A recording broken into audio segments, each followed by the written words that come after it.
Então o cara às vezes fala assim, nossa, mas eu trabalho o dia inteiro. Será? Aí você vai ver, horas produtivas foi 1 hora, 1 hora e meia. O resto, ele ficou fazendo coisas aleatórias, que ele não sabe o que ele está fazendo, não tem organização, então ele não entra em flow, em praticamente nada. Sim. Então, essas duas coisinhas simples, que é agenda e CRM, vão matar, assim, a maior parte dos problemas de qualquer corretor.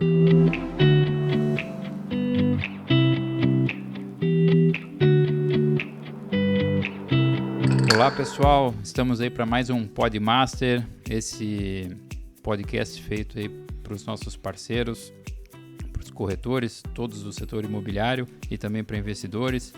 Hoje a pressão aumentou aí, estamos aí com o Ricardo Martins. Se eu gaguejar, entendam que é pelo tamanho do homem, não só dos braços, mas o tamanho da influência que ele tem no mercado. Então ele é palestrante, corretor, legendário.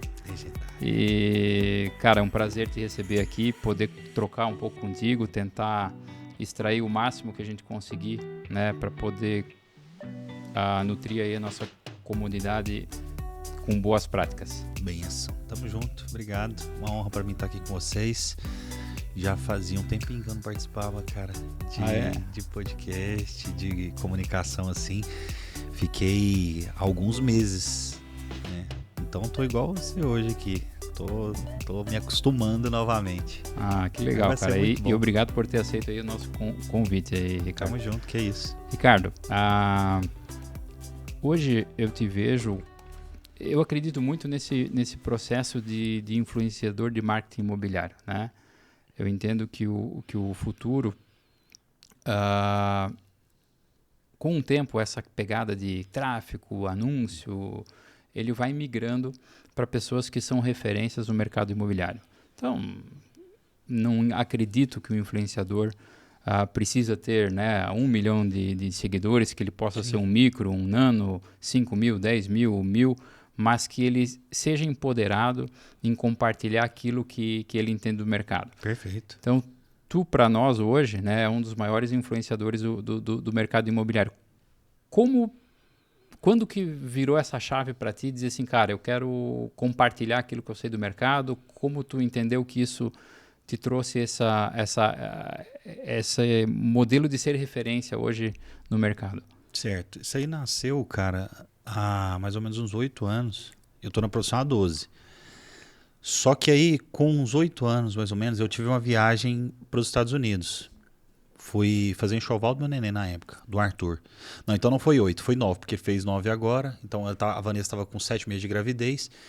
E aí lá nessa viagem, apesar da gente ter ido para lazer e para comprar as coisas do neném, eu observei como é que o corretor de lá se comportava. Então assim, eu comecei a ver o que esses caras fazem. É diferente o trabalho deles. Os corretores tinham uma postura mais... Era um cara bacana, andava de carrão, andava super bem vestido, alinhado. Tinha uma pegada de estrela mesmo, né? Celebridade. Já tinha esse conceito de corretor celebridade. Trouxe essa ideia de lá. E aí eu falei, cara, preciso aplicar isso no Brasil. Porque no Brasil, o que era o normal? Pelo menos dentro do contexto que eu vivia. A publicidade era feita sempre em cima do imóvel. O foco era no produto que o cara tá vendendo. Só que aí eu entendi que a chave era outra. O produto é o corretor. E aí isso já veio de lá. Né? Então eu pensei, pô, lá eles investem no cara como sendo produto. Tanto que você passa lá hoje, até hoje é assim. Você vê um monte de outdoor. Aí, em vez de ser prédios, casas, você tem a cara do corretor. Sim. Né? Do corretor, da corretora. A plaquinha lá, com a cara lá dele. São dois. Lá é corretor ou advogado, Sim. porque advogado lá pode fazer publicidade, né? Aqui a OAB não permite. Mas lá, cara, aonde você vai ver um cara de terno, ou ele é um corretor, ou ele é um advogado. Aí, então eles trabalham muito o marketing pessoal. Falei, pô, preciso trabalhar isso aqui.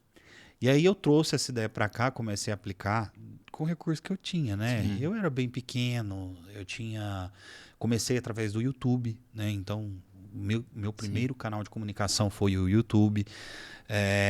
Comecei fazendo uns vídeos bem tímidos, com pouco recurso de equipamento, pouco recurso de fala, de oratória, comunicação, tímido pra caramba, travado, cara de nerd, óculos assim, emagrecendo, não tinha nem recurso físico. Assim eu posso saber que eu posso chegar lá um dia, Rapaz, eu não tinha recurso físico, cara de menino, e a voz era estranha, até minha voz mudou bastante, tive que aprender impostação vocal. Sim. E aí, cara, comecei esse trabalho, então tem quase uma década de trabalho de mercado imobiliário como influente, né? É óbvio que os números foram ganhando uma escala. Você começa um trabalho na rede social, e especialmente naquela época, né? Hoje você tem uns picos de viralização, mas antes você ia constante. 1 mês, 2 meses, 1 ano, 2 anos, 3 anos. E aí, de repente, depois do terceiro ano ali, começou a acelerar o processo de crescimento. Sim. Mas teve uma constância de muito tempo. De muito achar se está certo ou se está errado. Eu vi um monte de gente começando super bem, com o melhor equipamento, com a melhor estrutura, só que ele fazia 1 mês, 2 meses, aí deixava espaçado, daqui 2 meses fazia mais alguma coisa. E eles desistiam, porque o resultado ele não vinha de imediato. Mas eu fui constante. Meu ruinzinho. Eu era o simples que fui continuando. Como é que trabalhou a motivação para poder ter essa resiliência, que eu vejo que é a grande chave do sucesso de muita gente? Eu fui pegando exemplos de quem já tinha. Eu sempre fui de fazer muito modelagem. Uhum. Então todo mundo E eu não modelei corretor na época. Eu modelei youtubers. Ah, entendi. Então eu fui analisar os números dos caras. Os números sempre eram assim. O cara ficava num platô crescendo devagarzinho e de repente ele crescia. Né? Então eu pensei, pô, é assim com todos. Vai ter que ser assim comigo. Eu vou ter que persistir. Então eu fui fazendo, né? Construindo. Aí fui muito criticado no início. Eu sou criticado até hoje, né? Mas fui muito criticado no início. Blogueirinho, não sei o quê. Só quer aparecer mais do que o imóvel. Mas é porque eu já tinha entendido que realmente era eu que precisava aparecer mais que o imóvel. Eu precisava ser um consultor, precisava ser lembrado pelo nível de consultoria que eu tenho. Indiferente do imóvel. Indiferente do imóvel, porque aí eu direciono para o imóvel. Sim. Né? Então eu tenho que me posicionar como autoridade e ter bons produtos para ofertar para o meu cliente. Né? Mas primeiro eu tenho que ser esse produto. E aí a gente começou esse trabalho. Aí depois que chegou TikTok, Instagram, aí que a coisa acelerou. Então o crescimento mais explosivo nosso tem uns 4 anos, que foi mais ou menos no início ali, no início da pandemia, um pouco antes da pandemia. A gente entrou no TikTok e aí explodiu. E como é que isso foi casando com a propriedade, né? Porque querendo ou não, tu é blogueiro até tu mostrar número. Né? Sim. O pessoal, não, tá tentando, tá buscando, mas tu tem que caminhar com o número. Então hoje a gente vê pessoas que fazem ótimos vídeos, ótimos materiais, mas não tem a pegada, o pitch para vender. Né? Certo. E como é que tu foi aprendendo isso? Porque que mercado tu vinha antes? Eu comecei, eu era call center, então não tinha nada a ver. Depois virei corretor de imóveis. Entendi. E aí, como corretor, eu comecei a... Eu não era bom de fechamento. Sim. Eu era péssimo para fechar. Só que era muito bom para prospectar. E foi isso, inclusive, um dos motivos que eu pensei, eu preciso de escala. Se eu tiver muito mais gente me vendo, mesmo que eu seja um fechador mais ou menos, eu vou ter a boca do funil. No final ali eu vou ter um resultado expressivo. E eu comecei a investir muito em parceria. Então, mesmo quando eu era corretor autônomo, eu vendia muito todos os meses, só que eu vendia sempre com alguém. Entendi. Então, tipo assim, eu vendia 6, 7 apartamentos às vezes no mês. Tu entregava o líder. Sempre tinha com alguém. Tu entregava o cliente. Ou eu era o captador, ou eu estava trazendo o cliente comprador. Entendi. Em algum dos casos. Então, eu sempre gostei muito disso. Tanto que quando eu voltei para a MyBroker e comecei a trabalhar lá como sócio, tive mais liberdade para desenvolver essa parte de conteúdo. Sim. O meu trabalho era esse. Era mostrar a empresa, mostrar produto, trazer o cliente, e aí tinha uma esteira de corretores que faziam a venda. Outros sócios traziam a venda. Então, o que eu fiz? Eu foquei naquilo que eu era bom. Sim. Eu poderia ter optado por treinar muito mais o meu fechamento e ser um cara bom de fechamento e mediano ali na captação. Eu optei por pegar o que eu era bom e fazer ficar extraordinário. Aí eu pensei, eu vou ser gigante no que eu já sou bom. Né? Então eu foquei nisso. Eu tenho uma ex-sócia que ela falava assim, que é a síndrome do pato. Né? O pato, ele nada mais ou menos, anda mais ou menos, ele voa mais ou menos. Então, quando você decide só equilibrar aquilo que você é ruim, você fica investindo onde você é ruim, você fica mediano, você pode até melhorar, mas você vai ficar médio. Agora, quando você pega aquilo que você já é bom e potencializa, a gente chama isso de fortaleza, se eu pego minha fortaleza e cresço ela, aí eu fico extraordinário. Eu até, cara, baita coincidência, eu li no mês passado, eu tô lendo ainda, acabando um livro que fala sobre justamente tu potencializar os teus pontos fortes, né? Porque às vezes a gente está tão focado em melhorar ponto fraco e não entender que tu pode criar uma engrenagem de parceiros, né? Às vezes olhando pelo dinheiro, né? Tu pensa, poxa, mas eu ganho 5% sozinho, se eu for captador eu vou ganhar 10% disso, se eu for captador e tiver o cliente eu vou ganhar 30%, o fechador vai ganhar tanto, aí tu começa a pensar, poxa, e aí tu esquece o poder de escala, né? Exato. E aí tu fica muito ligado nesse pouco dinheiro que tu acha que tá e não potencializa aquilo que...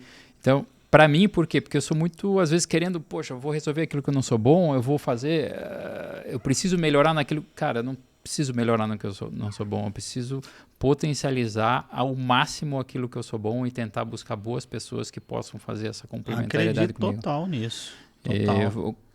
Veio muito a calhar porque é um projeto que eu estou estudando para tentar começar a entender com a equipe aquilo que a gente pode extrair de melhor de cada um deles. Tanto que sabendo disso, que eu já era bom nisso, eu defini como meta ser o maior, né?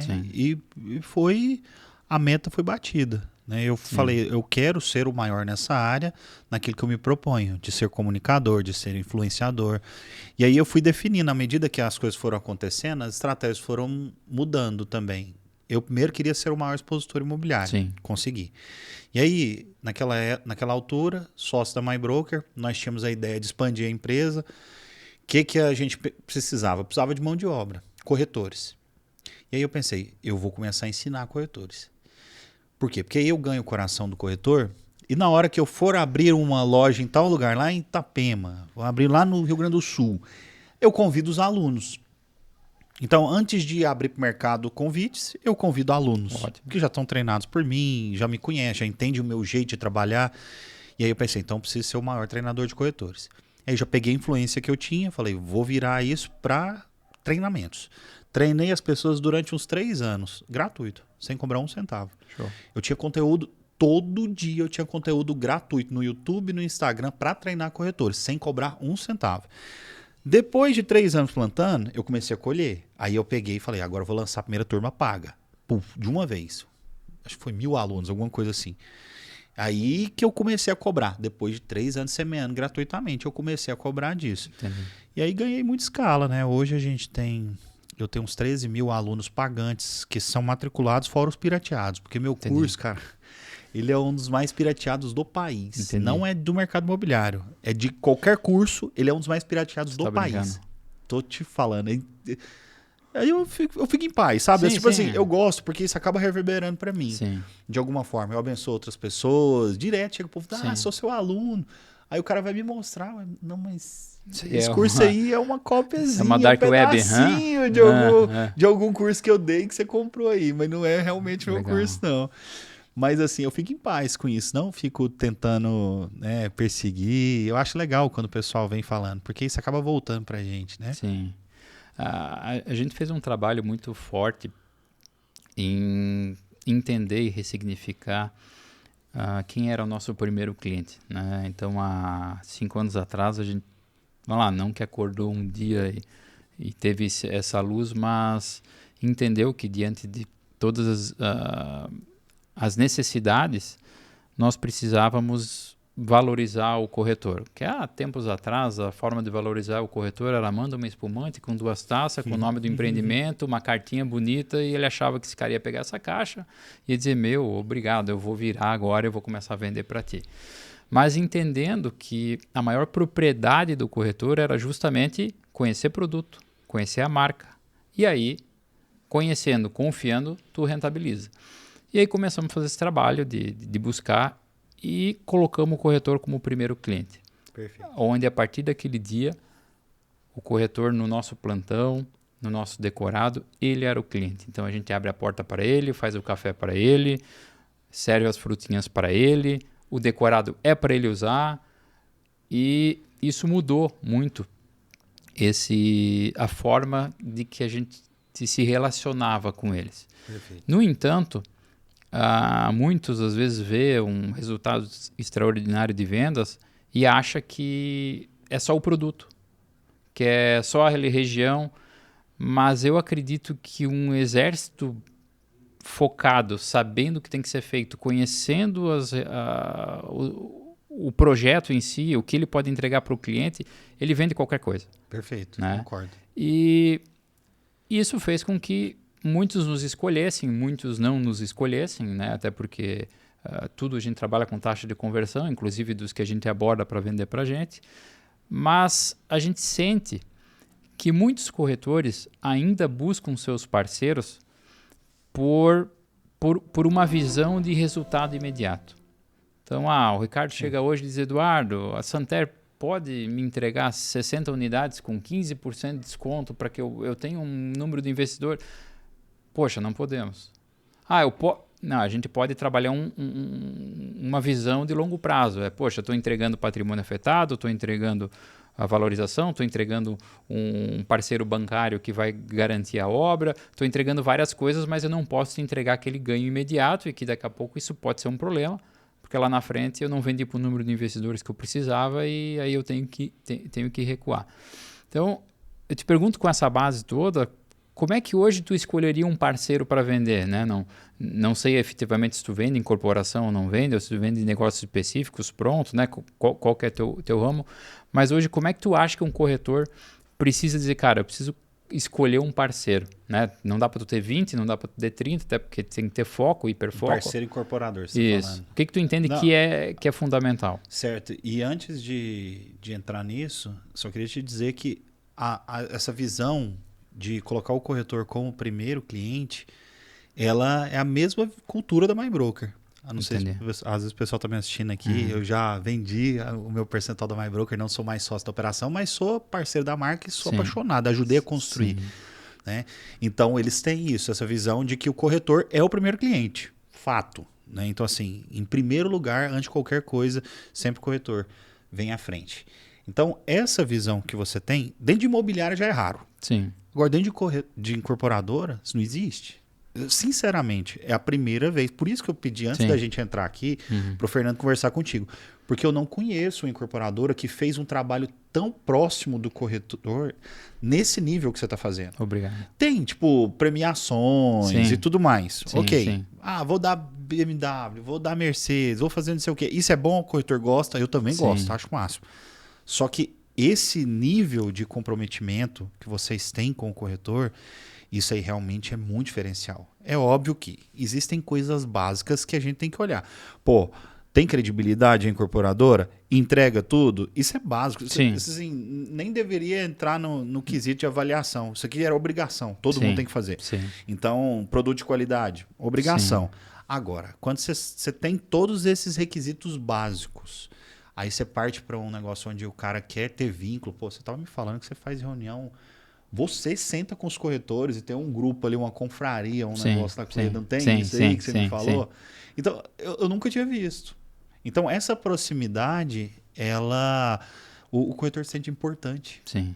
Porque, olha, existe alguns estudos, eu já participei de empresas de marketing multinível também. E a gente sempre fazia estudos de mercado para entender o que é mais importante para uma pessoa. E acima da remuneração financeira está a remuneração de reconhecimento. Acima da recompensa financeira. Ou seja, quando você faz esse tipo de ação com o corretor, que você se mostra próximo dele, que você reconhece o cara, que você chama ele para perto, a nível quase de amizade, isso é reconhecimento. Isso paga mais do que dinheiro. Então, aí o cara já, com certeza, ele vai valorizar muito mais essa parceria de vocês. Seria o que eu ia buscar. Entendi. É claro que eu teria que ter uma base de produtos, mas o produto para focar, o lugar para eu gastar energia para valer, com certeza seria numa incorporadora que olha para mim como um parceiro de verdade, não simplesmente como um vendedor. E são escolhas difíceis, né? Porque o incorporador precisa vender. Sim. Né? E nem sempre tu vai conseguir ter aí uma venda exponencial, rápida. Então, tu vai fechar um plano empresário, tu tem métricas, né? Eu preciso vender tantos por cento até receber a primeira medição, eu tenho um PMT de recebimento que eu tenho que ter, eu tenho uma lucratividade, então o pessoal acha que a gente é incorporador e, cara, sentamos, construímos, se não vender, entrega, né?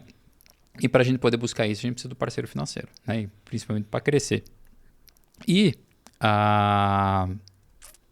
principalmente no modelo nosso, tem alguns players que vendem direto. Tem uma house aí com 30 corretores, 40 corretores. E essa foi uma das primeiras decisões muito importantes para nós. Foi dizer assim, cara, nossa equipe vai se extinguir. Acabou. Eu não posso trair o meu cliente. Né? E foi uma decisão difícil, mas que todos os sócios aí, a gente conversou muito, embarcou nessa situação. Hoje é um diferencial nosso, nem todos têm house, mas alguns têm imobiliárias patrocinadas, né? Uhum. Que tu sabe que não é house, mas é exclusivo da marca tal e vai trabalhando. Mas essa foi a maior decisão. Isso nos permitiu, principalmente, fazer o quê? Poxa, eu posso fazer um onboarding com o meu cliente? Eu posso falar com o cliente, ele não tem ciúme? Eu posso dizer para ele, eu tenho 30% dos teus clientes que querem revender e ir para frente. Vamos trabalhar esses caras quando? Cara, mas o cara está me ajudando a vender.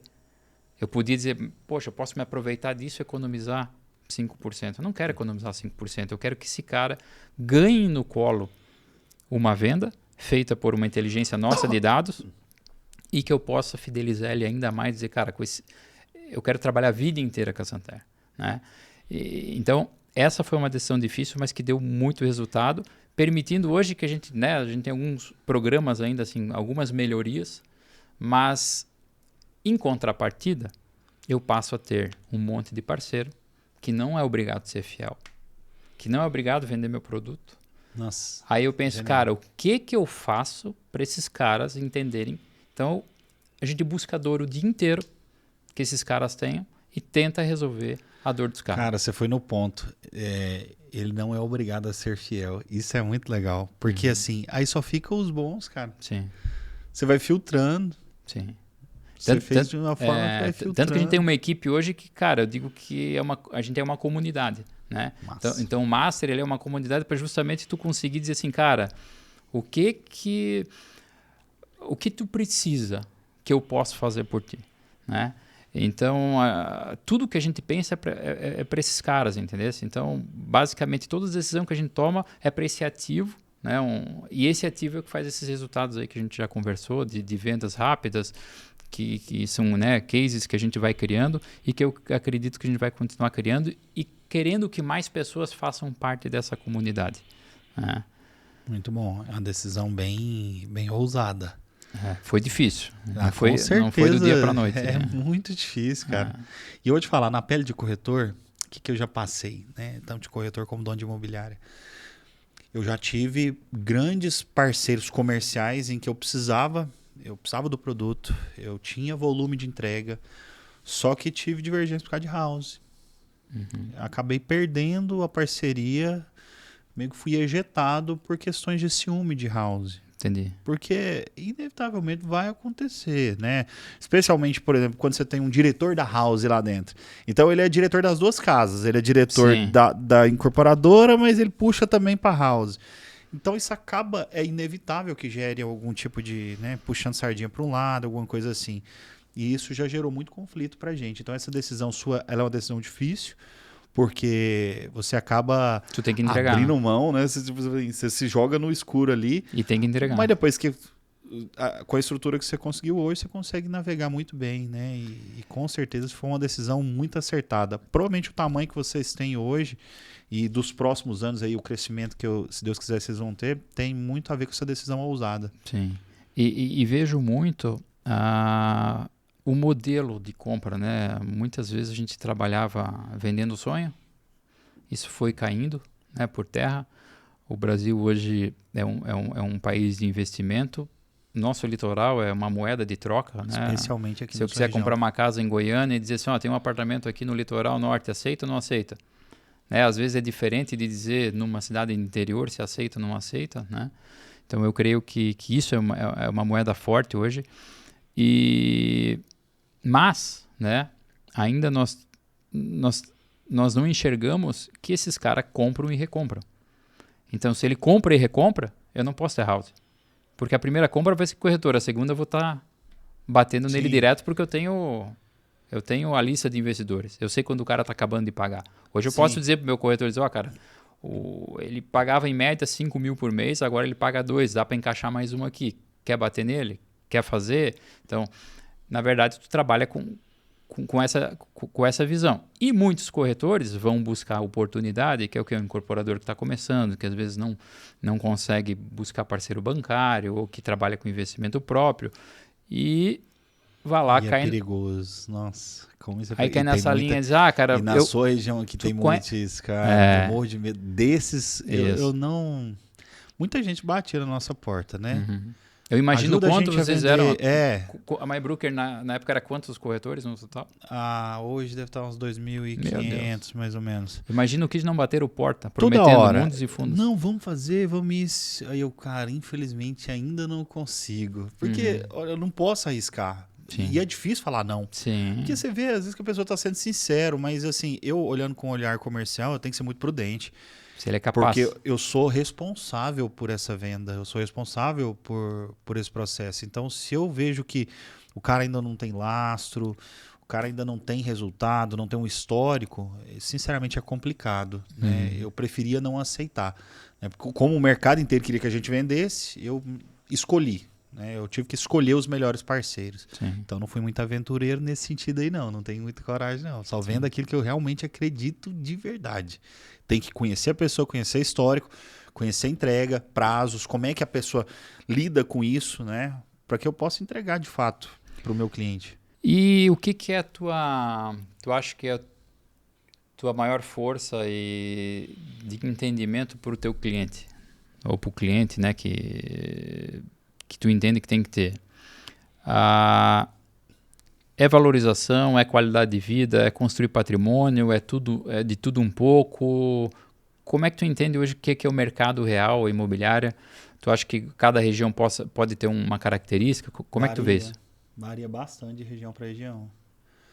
Por exemplo, a região lá em Goiânia, por exemplo, onde era a maior parte das nossas operações e é onde eu trabalho como corretor nos condomínios de luxo ali, é para o cara que quer uma primeira moradia e ele já é da região, talvez ele do agronegócio, né? Então ele está buscando qualidade de vida. Eu estou atendendo muita gente migrando de grandes centros, tipo de São Paulo, de Rio, de outros lugares, para morar em Goiânia, porque a qualidade de vida é muito alta e o preço por metro quadrado é muito barato.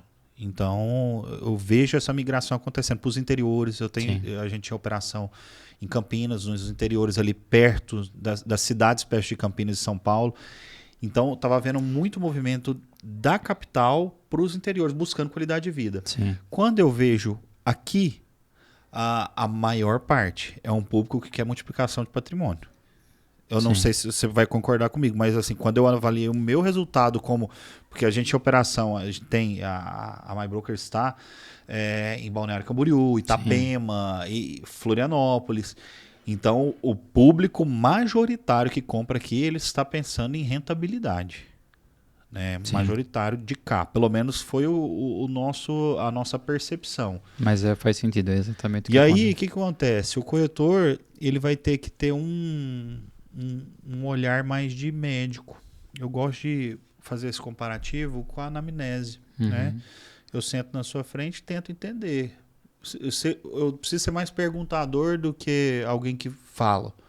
Né? Então eu tenho que entender o que é a sua real necessidade, eu tenho que gastar tempo entrevistando para saber o que de fato vai fazer sentido para você. Né? Às vezes são as duas coisas, às vezes você quer qualidade de vida, mas você também quer fazer um bom negócio, é um cara que é ligado aos números, né? Você quer fazer uma construção patrimonial, então eu tenho que entender isso investindo nesse tempo, nesse tempo de entrevista. Por que isso é importante? Infelizmente, como eu tenho muitos corretores que são alunos, às vezes tinha corretores que trabalhavam para a gente, o pessoal é muito afoito em falar do produto. Sim. Então ele fica muito focado no que ele acha que é bom.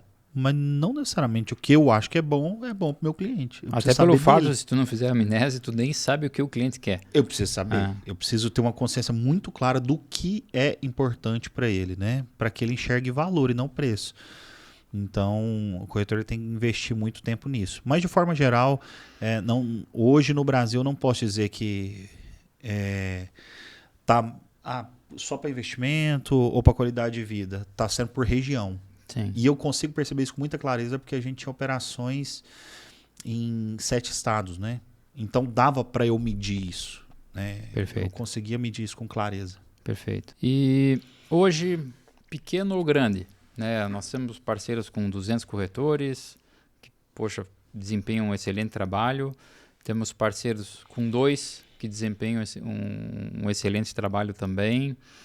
Mas o que eu enxergo é que os grandes, eles vêm nessa pegada, talvez aconteça na MyBroker, de tentar mudar a vida de várias pessoas, porque tu não vai ter 2.000 pessoas, né, que são especialistas do mercado imobiliário, deve ser uma escola de corretores também, Sim, né? Ou com que certeza. vieram da tua rede social e tem um perfil de trabalho, às vezes com a escala, quem angaria, quem tem o fechador, tem o gerente, o diretor, né? Tu vai criando essas pirâmides. E eu vejo pequenos que resolvem muito trabalhando foco e hiperfoco. Perfeito. Né? Então, por exemplo, nós temos parceiros que vendem 2 produtos, ponto. Mas o cliente falou que está entre o nosso e o outro.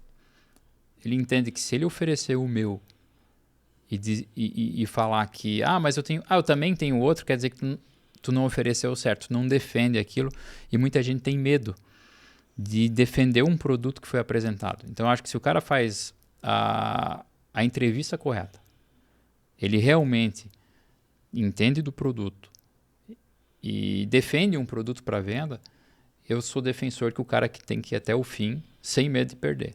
Que ele vai ter mais chance de converter positivamente, ele vai mais ganhar do que pode perder um ou outro, porque pode ter uma situação característica, ele errou na pegada inicial, mas isso dá um atendimento mais assertivo.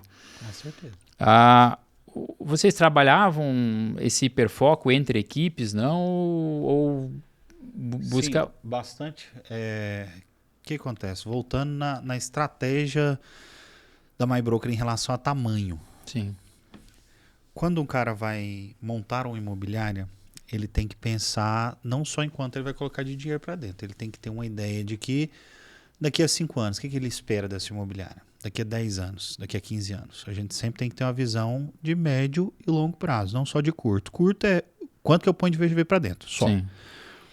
E aí, quando eu tenho essa visão de que daqui a 5 anos eu quero ter mais unidades, eu quero expandir, eu quero abrir outras lojas, eu tenho uma visão onde eu quero atingir o Brasil inteiro, então eu tenho um determinado tipo de estratégia. Eu tenho que ser mais focado em formação de líderes, eu tenho que ter volume de corretores, porque eu vou ter que multiplicar equipes.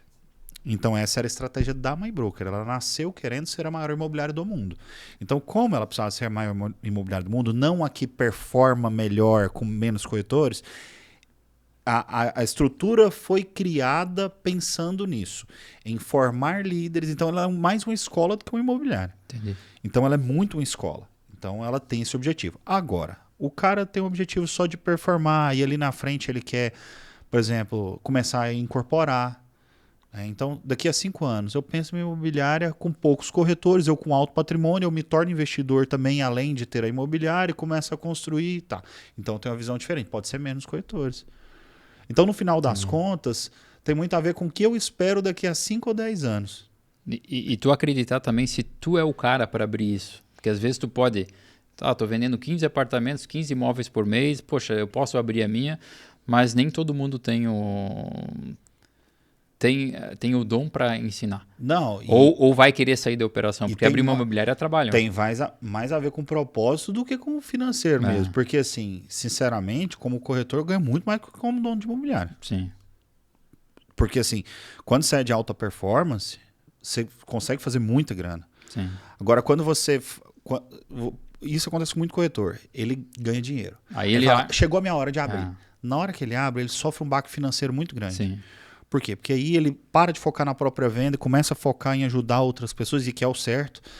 Só que aí ele vai sofrer um impacto financeiro muito grande, né? Então, durante muitos anos ali na empresa, por exemplo, a maior parte dos corretores de alta performance ganhava mais que nós que era dono. Entendi. E eu estava ciente disso, porque o dinheiro que chegava, a gente reinvestia na empresa, eu tinha que dedicar mais às vendas deles, eu queria formar uma base. Só que isso deu equity também, porque agora quando eu vendi o meu percentual da empresa, eu fiquei de boa, fiquei bem. Não fiz igual você, não. Você abriu o meu, eu precisei. Eu não estava nesse momento de tomar essa decisão, né? Mas eu precisei. Esse equity, ele me fez bem, ele vai me dar um fôlego agora, né? Mas no começo foi muito difícil.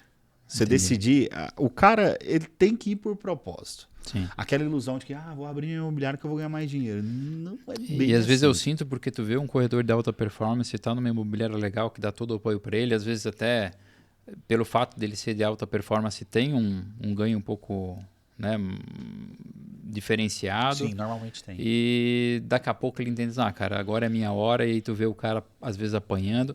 Outros já entram e decolam, né? É porque líder e o cara que performa não necessariamente são a mesma pessoa. E tu acredita nesse modelo apartado? Vamos lá, voltando para a medicina, onde um cuida... Antes a gente tinha um clínico geral, aí depois tinha um médico de ossos, um médico de nervo, outro disso. Agora a gente tem o que cuida da mão, o que cuida do braço, o que cuida do dedo. Perfeito. Tem que ser especialista. Esse é o modelo. Sniper, total. E isso em todas as palestras, nos meus cursos, eu defendo não só para os nossos corretores. Eu sempre falei, você tem que se posicionar como especialista. Escolhe, não quer dizer que apareceu um cliente de outro nicho, eu não vou atender. Não, às vezes dá até para atender mesmo. Mas o lance é que, para ser considerado especialista, óbvio, você tem que ser especialista. Sim. Então, eu acredito de fato nisso. E outra coisa que eu percebo muito, talvez pode contribuir. Como é que essa atuação hoje, teoricamente, que era numa imobiliária com tanta gente, para que tu consiga fazer que as pessoas tenham cadência? Porque hoje o corretor, ele diz, corretor é difícil, que trabalha 24 horas por dia, né? Eu entendo que o corretor, às vezes, ele está disponível 24 horas por dia ou 18 horas por dia, cada um escolhe quanto tempo. No entanto, a gente vê pessoas que não criam uma cadência. Por exemplo, eu vou preencher o CRM, eu vou criar o fluxo, eu vou ter o agendamento para saber o que eu tenho que fazer amanhã, eu não tenho que fazer, vou puxar uma lista telefônica, uma lista fria, vou bater. Então, ele joga um punhado de semente e deixa. Não vá lá olhar, não vá lá regar, não vá lá ver, ou ali eu estou vendo tudo, não tenho o que fazer, eu vou buscar mais semente e mais terra para arrendar. Então, ele trabalha de uma forma, às vezes, orgânica. Se chover, vai molhar semente, se não chover, não vai molhar, e se der sol, vai secar, eu não vou lá molhar para ela não secar. Como é que vira a chave desse povo, assim? Olha... Como é que tu luta nessa seara aí? E eu jogava até... Eu vou estar jogando contra mim falando isso aqui, porque assim... eu tenho vários treinamentos. Só que, sendo bem sincero, o que faz um corretor vender para valer é o básico. A gente põe técnicas, é claro, eu ensino redes sociais, eu ensino técnicas, eu ensino um monte de coisa que vai ser aquela sintonia fina. Eu vou ajustando um pouquinho mais a performance da pessoa. Sim. Então, eu vou amontoando pequenos resultados. Mas o que vai trazer o resultado básico bom é fazer o que tem que ser feito. Que você já citou o primeiro, que é ter uma agenda e usar CRM. Simples assim. Parece meio óbvio, só que é um óbvio que a maioria não faz. Porque é chato mexer com CRM. Sim. Não é prazeroso. Pode ser que tenha um maluco que goste, mas eu não gosto. Tipo assim, não é natural. Sim. É um negócio chato, só que a gente faz porque precisa fazer. Pô, você atende, sei lá, quantos, centenas, talvez num ano, milhares de clientes. Como que você vai lembrar disso? Não tem jeito. E por que precisa dessa organização? Por um princípio básico. Quando a gente trabalha com produtos de consumo rápido, tipo uma água, eu tô com sede, vou lá e bebo. Sim. Compro agora. Agora o imóvel, a gente costuma dizer que o ciclo da venda, ele é 13 meses. Sim. Desde o último estudo que a gente fez, eram 13 meses desde o dia da ideia de comprar até a assinatura do contrato, a média. Ou seja, tem gente que vai comprar nos 2, 3 primeiros meses, outros vai comprar daqui 3 anos. Para que eu não perca de vista esse cliente, que eu planto nele agora e eu colha, eu vou ter que ficar acompanhando. Nutrindo ele. Senão, o que vai acontecer com a maioria dos corretores? Às vezes chega um cliente quente para ele que ficou Que era de solto outro. no mercado. Era de outro. Já aconteceu conosco de um cara comprar um imóvel de 4 milhões de reais em 12 horas com outro corretor, mas que ele ficou. Ele foi de lead frio de outro. É isso. O cara tava prontinho. É isso. Outro semeou. Ele semeou, mas não regou. Entendeu? Então o lance é semear, regar, cuidar para colher. Então, como que a gente faz isso? Só com CRM. Não tem jeito. Sim. Então tem que aprender a utilizar CRM e tem que utilizar a agenda. Por quê? Porque como nós não temos obrigação de uma CLT, onde eu chego lá, ó, bato ponto às 8, eu tenho minha função para cumprir até às 18. Sim. Não existe isso. Ou seja, eu que faço. Então o cara às vezes fala assim, nossa, mas eu trabalho o dia inteiro. Será? Aí você vai ver, horas produtivas foi 1 hora, 1h30. O resto, ele ficou fazendo coisas aleatórias, que ele não sabe o que ele está fazendo, não tem organização, então ele não entra em flow, em praticamente nada. Sim. Então, essas duas coisinhas simples, que é agenda e CRM, vão matar assim a maior parte dos problemas de qualquer corretor. Isso é fato, tá? E aí ele tendo cliente, não tendo conversão, onde entra hoje a especialização, a forma dele aprender. As outras coisas, é óbvio que elas vão agregar. Você ter um bom marketing pessoal, você construir sua autoridade. Isso é importante. Só que a base da corretagem, ela está no básico. Sim. Né, de fazer esse nível de acompanhamento e ter organização de agenda. Senão ele vai ficar com esse sofrimento. Por exemplo, eu já passei muito por esse problema de achar que eu estava trabalhando demais, só que não estava. Eu estava ocupado. Sim. Então você ficou ocupado com um monte de coisa e apagando incêndio toda hora. Então o corretor, eu acho que basicamente ele tem que ter organizado dias ou talvez períodos em que ele vai prospectar, períodos em que ele vai fazer follow-up, períodos em que ele vai fazer captação, períodos em que ele vai conhecer produto e período ali que ele vai estudar. Ele organizando a agenda dele semanal em torno disso, tendo isso em períodos fixos ali, ele vai se dar muito bem. Aí vai sobrar muitas vagas na agenda. Vai ficar vários períodos que está vago, não tem ele nada. Pode encher ali que ele vai enchendo com atendimento. É isso aí. Vai buscar mais. Ali que ele põe atendimento, ele põe a produção de um conteúdo. É no horário que sobra que ele vai colocar os clientes. Sim. Né? Ele até se valoriza e fala, não, ó, eu tenho tal e tal horário para te atender. Não é tipo assim, quando que o senhor quer ir? Não, eu tenho uma agenda, eu tenho um compromisso, mas nesse horário aqui eu posso te atender. Então ele vai encaixando os clientes e os atendimentos ali nos horários que sobram, mas tem que ter uma agenda fixa. Agenda fixa da liberdade, parece contraditório. Não, mas parece que eu estou... Tu sabe quando tu pode fazer alguma coisa. Assim, eu uso uma frase que ela é assim, ser escravo de uma agenda te dá muita liberdade. Sim. Parece contraintuitivo, Sim, mas é sentido. isso, te dá muita liberdade. Escolher o que tu sabe que tu pode fazer alguma coisa seu em tempo um é outro muito período. mais produtivo. Você fala assim, nossa, os meus follow-ups da semana eu já matei. Estava aqui no meu dia. Eu sei que na próxima já tem de novo, no tal dia. Então isso vai me deixando aliviado. E para quem está começando, Ricardo, que eu creio que deve ser... Eu acho que tu tem classes de quem te segue, né? Às vezes alguns já estão nos teus programas, outros não estão. Talvez tu é uma referência do que muitos querem ser, né? E existe uma coisa chamada ansiedade da primeira venda ou de conseguir seguir o modelo. Nós fizemos alguns fluxos de trabalho onde eu tento indicar que, cara, não manda tabela, não manda catálogo. Fala do que tem de bom no produto, fala um pouquinho sobre o produto... E traz o cara para a mesa, seja online, Perfeito. seja... E às vezes a pessoa, cara, manda a tabela que eu preciso... Aí vem o marketing lá, tá aqui o produto tal, tabela tal, poucas unidades, tá aqui catálogo. Cara, nunca mais vai voltar. Mas tem gente que cai por causa da ansiedade. O cara diz, não, manda a tabela, o catálogo que eu olho. E aí eu tenho um vendedor nosso, que inclusive é um dos que mais vendem para nós aí, que ele tem muito essa política. Cara, o negócio dele é agendar meet. Ele manda isso que agenda meet. Porque aí é atendimento, né? Porque daí ele se torna quente quando o cara agendar. Porque realmente o cara está disposto, né, a comprar ou a entender o produto. A gente ensinava uma sequência para os corretores, porque, mais uma vez, o cliente daqui, ele normalmente ele tá fora, né? Sim. Ele é um cliente fora. Lá em Goiânia, por exemplo, é diferente. É o cliente de lá. Então, o corretor, às vezes, ia fazer ação. Num supermercado, num semáforo que fosse. Quando ele está ali na rua, qual que é a intenção dele? É pegar contato. Só. Ele precisa pegar contato. O que é o problema? Tem corretor que tenta vender na rua. Você vende água na rua. Sim. A água você vende no trânsito. Imóvel não. Ou seja, se você vai com a intenção de vender, você vai ficar passando preço, vai ficar passando tabela, vai ficar passando um monte de detalhe. O cara está na rua, ele não vai preocupar com isso agora. Então você desperdiça e tem pouca conversão. Então vai intencionado. Minha intenção é pegar contato. Beleza, peguei contato, agora eu vou falar com essa pessoa. Quando eu vou falar com essa pessoa, o que é a minha intenção? Ainda não é vender. Sim. É sempre levar para um atendimento.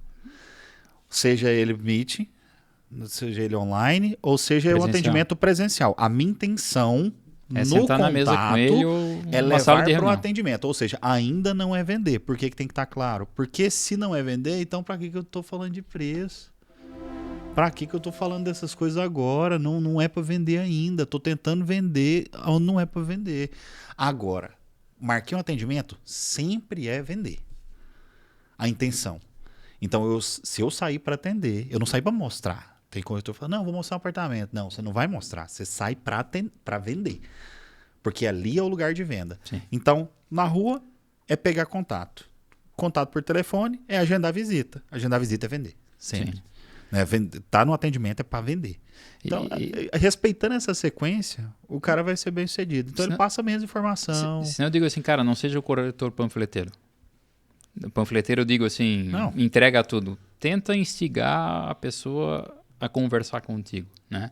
A semana passada, como eu sou da incorporação, geralmente quando alguém me liga, Eduardo, poxa, tem um produto aqui, tal, tu acaba sendo lead de uma coisa ou outra, que tu fica ali pesquisando, oferecer um 25% de rentabilidade ao ano, tal, vou batendo lead, né? Eu quero entrar para saber o que os caras estão fazendo, que eu não consigo fazer. Aí, um cara me ligou 4 horas da tarde, domingo.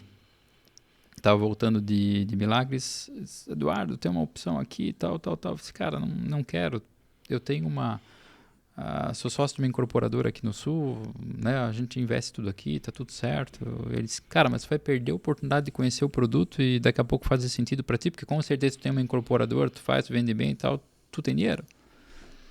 Eu disse, cara, eu vou escutar esse cara. Olha só. Tipo, o cara me puxou. Então, segunda-feira, 4 horas da tarde, eu posso te ligar pra gente marcar um? Pode. Cara, eu fiquei esperando esse cara me ligar na segunda-feira, ele não me ligou. Ah, não. Aí na outra segunda-feira ele me liga. Não. Daí ele disse, Eduardo, eu falei, cara, tua segunda passou. Tudo aquilo que eu esperava, eu disse, cara, esse cara é fera. Não, mas é que eu acabei semana passada, tendo uma outra situação. Falei, cara, por que não me mandou mensagem? Eu não posso até atender e posso fazer. Aí, claro, como a gente conhece, trabalha no... Eu pensei, cara, eu vou tentar dar uma força para ver se ele... Eu falei, cara, eu poderia ter comprado, eu poderia ter feito. Pô, tu não pode fazer assim, cara. Tu me instigou, um dos poucos corretores que me instigou a fazer uma reunião comigo. E eu tava mais querendo dizer, poxa, eu vou convencer ele a vender para nós, porque um cara assim, né? Mais um desses eu quero na rua, como a gente já tem essa galera toda aí. E digo assim, cara, quanta gente deixa dinheiro na mesa... Eu não sei exatamente a estatística hoje. O Ronaldo que era bom desses dados, mas existe uma estatística muito grande de pessoas que... É um número expressivo, percentual que não retorna para o cliente. Sim. Isso é bizarro, você pensar assim, que o corretor, ele não deu retorno. O que esse cara tá querendo? Ou seja, ele tá esperando algum lead que chega querendo comprar. E era só falar. Era só... Não, marcou pra segunda. Era só ir lá conversar, cara. Eu vejo em vários posts que tu acompanha, porque todo mundo hoje quer ser especialista em tráfego e não quer ser especialista em atendimento. Assim, cara, não faz tráfego se não é para atender. Não anuncia se não é para atender em até 2 horas, em até meia hora. Cara, tenta ser o mais breve possível. Exato. Eu vejo que, quando tá para trocar de carro, às vezes, né, parece que tu fala a palavra, quero trocar de carro, né, o algoritmo já te escuta e começa, tan. Aí, cara, eu faço propósito, falo, pô, boto contato e tal. Tem concessionária que demora 90 dias para entrar em contato. Tem, né? Não, vai direto pro WhatsApp. Tu bota lá no WhatsApp, o cara sequer te responde. Isso é absurdo, cara. Então eu vejo assim, cara, quanta gente acha que fazer o tráfego excelente ou fazer o melhor anúncio, capta, faz tudo perfeito, mas ele falha no atendimento. Então eu vejo assim que a grande lacuna, se eu fosse uma imobiliária, eu iria ao velho modelo. Tem uma corretora que ela hoje não trabalha mais para nós, ela está em outra região vendendo, mas ela veio de fora e veio para mudar a vida, né? Precisava uma mudança de vida, de local e tal. E um dia eu vi ela com uma lista telefônica na mesa, tudo super... Se alguém olhasse para isso hoje, no mercado de hoje, iam dar risada da menina. E a menina vendeu uma cobertura para o proprietário de uma empresa que era do lado, que era amigo do dono da imobiliária do lado da empresa dele. E quando o cara disse, eu comprou com quem e tal? E ela captou ele na lista telefônica. Olha só.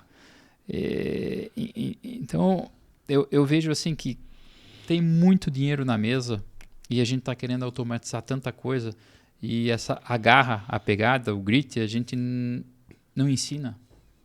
A gente acorda, decide e faz. Tem uma palestra que eu faço, normalmente é sobre marketing. Essa que a gente vai fazer hoje é sobre persuasão. Mas a de marketing, normalmente o pessoal, eles vem esperando que eu vou falar que você tem que ser digital e que nós vamos fazer campanha, vídeo, viralizar. Aí eu chego, os primeiros, 20 minutos da palestra, eu só falo de offline. Eu só falo do que tem que ser feito no olho a olho. E aí, depois de tudo isso, eu falo, vocês entenderam que não é, o segredo não está no offline? Beleza, agora vamos entrar no offline, no online, porque aí você pode colocar em escala aquilo que funciona. Como dizia meu pai, você já sabe fazer na mão, aí eu te dou calculadora. É isso. Entendeu? Então, eu tenho que ensinar o que funciona primeiro, para depois, o online nada mais é do que algo para colocar em escala. Se eu vou usar um português rasgado aqui, se eu faço merda aqui, eu vou colocar merda em escala. Sim, exatamente. Basicamente, se eu põe tráfego... Aí é pior ainda. Se eu põe tráfego, eu vou escalar uma coisa que não presta. Né? Então, o que precisa é isso aqui. Tem um corretor aqui, eu não sei se ele vende para você, ele chama Luiz, é um senhor, tem uma imobiliária na orla de Balneário. Esse cara, ele é low profile, Instagram fechado. Eu sei que ele vende assim, tipo, 30 milhões no mês, todo mês, sozinho ali de boa, jogando, fica de bermudinha na porta lá, assim. E ele não usa internet. Então, grandes referências que eu tenho do mercado imobiliário, talvez os corretores com os maiores VGVs que eu conheço, eles não trabalham o online. Eles trabalham só no offline. Né? Então, assim, é importante e às vezes é estranho ouvir eu falando isso, porque eu trabalho muito online, mas eu preciso ser sincero com as pessoas, porque o que funciona de verdade, ele vem antes. É o básico bem feito, depois tu escala, depois tu automatiza, Perfeito. Depois tu tenta achar uma forma de ensinar para alguém. Essa é a ideia. Os caras querem pular processo. E hoje é difícil porque tu às vezes enxerga isso e o cara tá pronto para fazer o certo, mas ele começa a querer a facilidade, né? É que nem tu dizer assim, cara, para mim poder atender o cliente bem, eu preciso de uma sala. Para mim fazer um podcast legal, eu preciso de uma sala dessa. Porque daí eu vou fazer o podcast por investidor, mas ele não tem nenhum investidor para assistir ele. Ele não faz o básico de, poxa, eu vou participar do clube tal, do clube tal, do clube tal, não vou oferecer imóvel para ninguém porque isso assusta. E vou dizendo que sou de mercado. O cara vai começar a dizer assim, cara, tem uma casa para vender. Aí que começa. Tu vende para mim? Cara, eu vou vender a casa desse cara. Porque se eu vender a casa desse cara, eu tenho um cheque já para poder ganhar 2 vezes. Perfeito. Né? Eu vou buscar um parceiro dizendo, tem uma casa aqui, me ajuda a vender porque eu vou buscar o cheque do outro lado. E aí ele vai criando a rede dele. Não é algo automático, tu cria lá o tráfego, recebe e tal. Claro, tu pode jogar as tarrafas ali e pegar os leads quentes preparados por outras pessoas. Se tu for bom no atendimento, vai funcionar, vai dar tudo certo. Mas se tu quiser realmente ter perpetuidade e não ser vítima só de um algoritmo, porque tu não sabe quando vai entregar, quando não vai entregar, né? Quanta gente... gasta milhares de reais em tráfego e às vezes converte, às vezes não converte, às vezes o homem vai lá e diz assim, eu preciso ganhar 20 bi a mais esse mês para fechar as contas lá do Facebook, ele faz assim. Pum, né? Um negócio maravilhoso. E o cara não faz o básico relacional.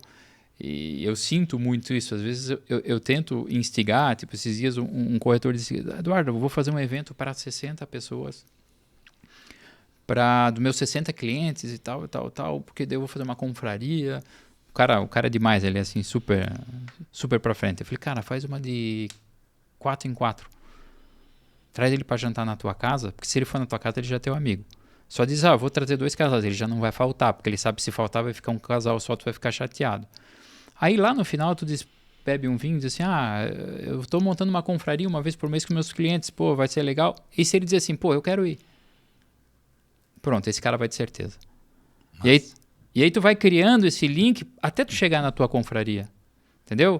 Granulariza as ações para que tu chegue em verdade, em propriedade. É que nem eu chegar a te conhecer a primeira vez, né? Quando eu te conheci a primeira vez, era sócio da MyBroker e dizer assim, cara, eu queria que a MyBroker vendesse para mim. Eu te conheci.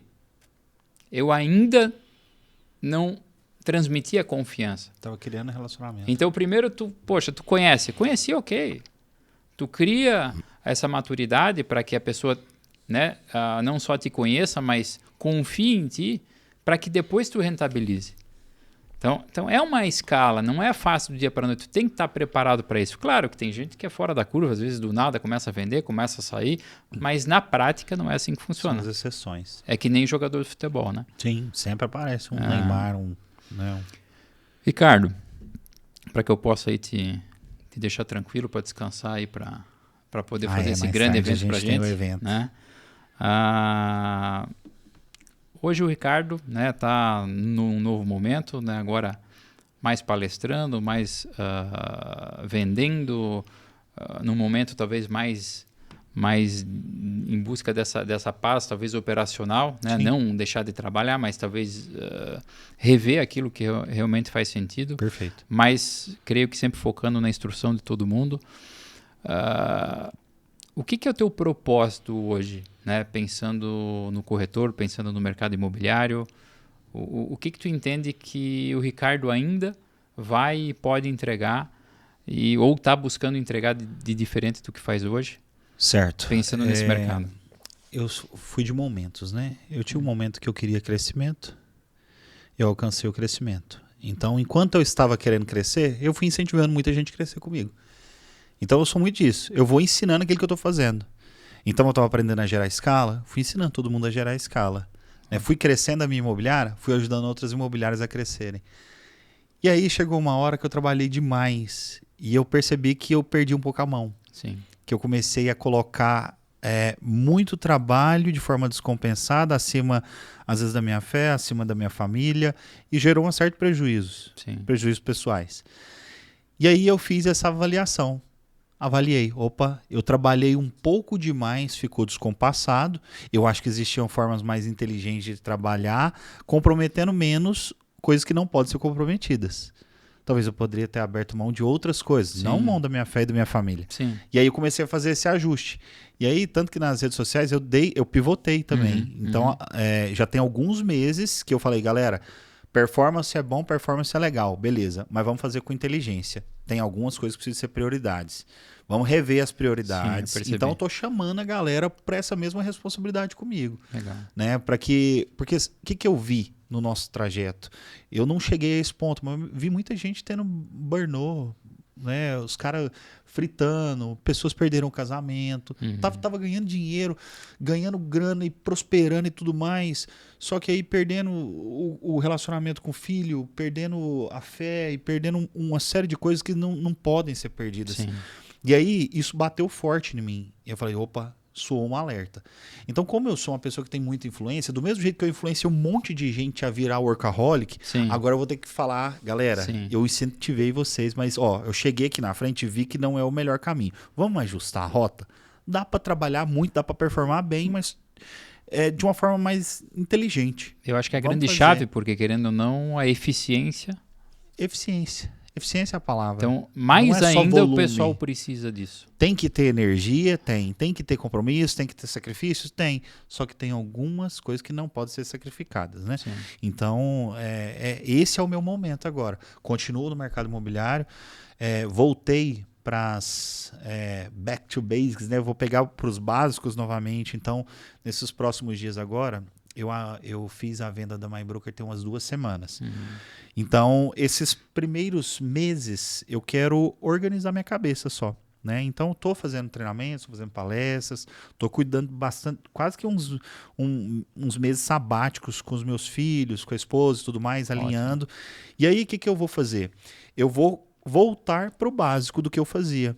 Então, estou já organizando agendas como corretor. Então, estou pegando de novo o feeling da venda, porque eu fiquei por muito tempo como gestor só. Sim. Quando você fica só como gestor, você tem uma noção macro do mercado, só que você vai perdendo o traquejo de trabalhar como corretor ali na ponta da venda. Natural. As coisas atualizaram e eu estava em outra vibe, eu estava cuidando de gestão. Sim. Então agora eu volto para essa posição do corretor, então eu vou poder ensinar até melhor. Ótimo. Eu vou poder atualizar a pessoa, eu vou aplicar algumas coisas na prática. Então vai ser uma experiência boa, vai ser uma experiência legal. Eu fiz essa migração agora e estou transmitindo ela. Show. Dentro das redes. Ótimo. Eu não ia perguntar, mas eu lembrei agora que tu esteve no Vista Paradiso, no empreendimento lá de 30 andares. Lembra que a gente visitou lá? E... É aquele que tem a vista para todos os lados lá? Isso.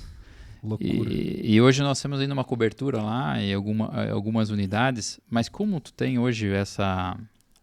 Acho que tu conheceu muito mais imóveis e opções, né, do que eu, particularmente. A gente acreditou de ser um projeto único. O que tu enxerga dele, assim, tu conhecendo a obra, tu conheceu o... Não, o projeto é maravilhoso, só que eu não tenho como não falar do lugar dele, né? Ficou muito estratégico. O que você conseguiu ali, aquilo ali é um tesouro, né? Sim. Porque aquele projeto em si, Sim. você poderia replicar ele em qualquer outro lugar. Sim. Mas não com aquela vista daquele Sim. lugar. Naquele Sim. jeito ali não tem. Aquilo ali é irreplicável. Então, como qualquer coisa, tudo que é muito escasso, tudo que é uma raridade, isso naturalmente tende a valorizar mais, tende a atrair mais o olhar das pessoas, atrair desejo. E então, assim, ali vocês têm uma joia. Sim. Muito, muito preciosa. E a gente Você me levou, eu fiquei muito surpreso. Eu fiquei muito surpreso. E ainda tá em obra cinza ali, né? Eu não lembro exatamente que ponto da obra que tava. Entrega agora final de Pelo menos março. na unidade que você me levou, não sei sim. se... Tava em acabamento ainda. Isso, ainda tava em acabamento, tava em né? acabamento. Não, agora você pensa aquilo ali entregue, tudo pronto, lindo. Nossa, você tá maluco. Surreal. Eu digo porque, assim, eu creio que é um marco construtivo para a Penha, né? Então a gente ter lançado esse empreendimento aí, agora estamos com outros na esteira, mas de alto padrão. Mas aí a gente parou um pouquinho nesse modelo aí house e venda por temporada, né? Que é esses produtos que estão dando aí essa visibilidade pra gente. A gente tá muito feliz, né? Principalmente porque a gente tem um grupo, eu chamo uma comunidade de vendas, um exército de vendas de pessoas aí fiéis que fazem essa toda a diferença. Hoje a gente valoriza desde quem constrói a obra, que permite que a gente entregue algo diferente, né, ou com qualidade. Nós não temos a intenção de ser a maior, nunca tivemos, a gente quer ser o melhor, né, o melhor dentro daquele segmento que a gente está atuando, mas é uma região para nós aí muito... a gente é muito grato, né, a tudo isso que vem acontecendo e por isso a gente continua fomentando, querendo melhorar a região, querendo fazer o que tem feito, mas como tu visitou, eu queria te pedir assim, o que tu achou com uma visão aí muito de bom. Fora, né? Sem a intenção de vender ou não vender, mas... Nem sei quantas... Vocês têm o que de unidade lá ainda? Deve ter umas 12 ainda. Bacana. O resto já foi. Mas a valorização foi extraordinária e eu creio que também foi um produto que marcou, né? E o legal é que quando a gente escolheu essa região, ele fazia parte de uma memória afetiva da praia de um dos sócios, né? E o terreno em si, quando a gente entendeu as particularidades dele, poxa, aqui é reserva, só aqui pode, ali não pode, cabe um gabarito livre. Todo mundo diz, são loucos, não vão nem conseguir vender, não vão conseguir levantar, mas graças a Deus Não, ficou foi espetacular. vai ser um marco construtivo aí da região de Penha, com certeza. E ele é visto pela orla desde Barra Velha, ele tá chegando no aeroporto. Sozinho, ele ficou isoladinho ali. Nossa, muito bom, cara, muito bom. Ricardo, só te agradecer pelo papo. Que é isso. Obrigado por ter aceito aí conversar um pouquinho. Espero aí que nosso timaço aí de vendas ou quem quiser conhecer um pouquinho mais né, do mercado e também do conceito aí do Ricardo Martins, faça bom proveito aí desse podcast e vamos para frente e logo aí teremos o próximo episódio. Vambora. Um abraço. Valeu, Ricardão. Tamo junto.